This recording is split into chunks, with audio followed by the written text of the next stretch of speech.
They are just as addicting, just as dangerous, and just as deadly. In New Mexico, it's a major problem. In fact, we now have the most prescription drug overdoses per capita in the nation. Now come the efforts to stop that. News 13's Scott Daniels is live in the Newsplex. Scott. Tim, police have teamed up with the DEA to clear the streets of what they call an epidemic. But they say it's hard to find people abusing the drugs because it's happening at home. He was blessed, smart, handsome, and oh so very funny. Dozens of friends and family showed up to Montgomery Park to remember Grayson Newman. He was a star football player at Del Norte High School. A year ago Monday was when he overdosed on oxycodone, a prescription drug he took from a relative's medicine cabinet.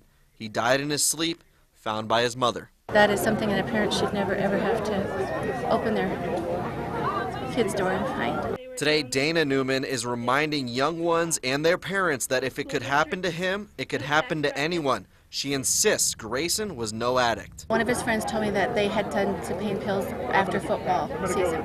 I don't know when this whole thing started.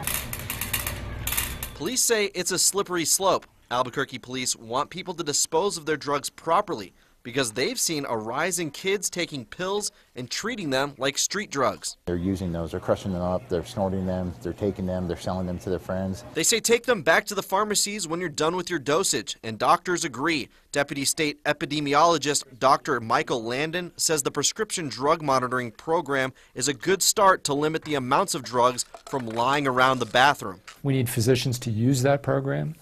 We need them to use it regularly and to make sure their patients are not on opioids already. These friends of Grayson, who carry his number 3 jersey to the Del Norte football games, have seen the harmful side effects of medication. His mother is making sure the rest of Albuquerque doesn't forget either. Kids at La Cueva, kids at Rio Grande, kids at Del Norte, it's everywhere. And for parents to think that it doesn't happen to at their school, they're just in denial.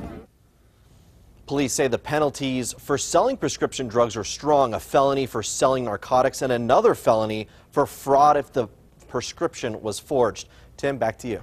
Thank you, Scott. According to the most recent numbers from the Centers for Disease Control, yearly about 27 people overdose on pills for every 100,000 people in New Mexico. That number peaked in 2008 but still remains high.